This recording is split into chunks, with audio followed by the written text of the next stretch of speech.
السلام عليكم ورحمة الله وبركاته. محاضرتنا اليوم راح تكون عملي إن شاء الله. فأنا قلت أحللكم الأسئلة اللي نطيتكم إياها من المحاضرة السابقة اللي تخص تعليمة if else. طلاب يعني شفت كثير من الطلاب يجي مباشرة ويحل الأسئلة بدون ما ينتبه على صيغة السؤال، فرجاء أن تحلون الأسئلة اقرأوا السؤال عدل وافتهموه بعدين ابدي بصيغة الحل.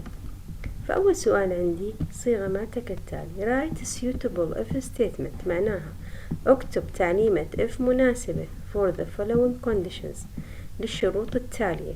ما مطلوب برنامج، فقط تعليمة if مناسبة للشروط التالية. فرع A: if an angle is equal to 90 degree، إذا كانت عندي زاوية تساوي 90 درجة. print the message، اطبع الرسالة the angle is right angle، الزاوية هي زاوية قائمة. else، وإذا لا print the message، اطبع لي الرسالة the angle is not right angle، الزاوية هي ليست زاوية قائمة.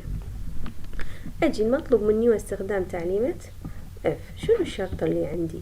الشرط اللي عندي هي الانجل تساوي 90 درجة. if angle is equal to 90 degree، إذا كانت الزاوية تساوي 90 درجة. شو نصيغة بصيغة مناسبة مع تعليمة if؟ طبعا راح استخدم عوامل اللي هي عامل اليساوي، وشفت لاحظت عند أغلب الطلاب يساوي يكتب يساوي وحدة if angle تساوي 90 يساوي، بينما أنا حذرتكم نبهتكم قلت لكم يساوي واحدة هي تعليمة إسناد قيمة، معناته أن الزاوية قاعد أسند لها القيمة 90.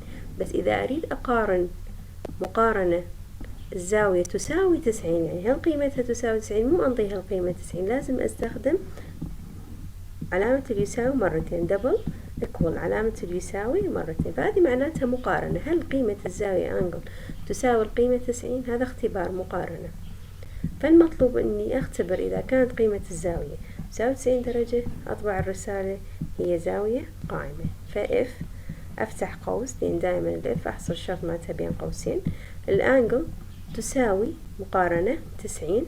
إذا كانت تساوي 90 المطلوب مني هو طباعة رسالة، إذا راح استخدم تعليمة see out the angle is right angle، الزاوية هي زاوية قائمة. else إذا ما كانت تساوي 90 أكبر أو أصغر أي احتمال آخر راح أطبع the angle is not right angle. فيجي الاختبار عندي على الإف، إذا انطيت القيمة 90 راح يروح يطبع لي the angle is right angle، وأي قيمة أخرى أكبر من 90 تساوي، إذا تساوي 90 راح يطبع لي هذه العبارة، وإذا لا أقل أو أكبر من 90 راح يطبع لي عبارة the angle is not right angle. بالنسبة للفرع A. أجي للفرع B: if the temperature is above 100 degree، إذا كانت درجة الحرارة أكثر من 100، display the message above the boiling point of water، اعرض لي العبارة above the boiling point of water، أعلى من درجة غليان الماء. else إذا أي درجة أخرى display the message below the boiling point of water، أقل من درجة غليان الماء. هاي شو راح أحلها؟ مطلوب مني أستخدم تعليمة if. استخدم تعليمة if.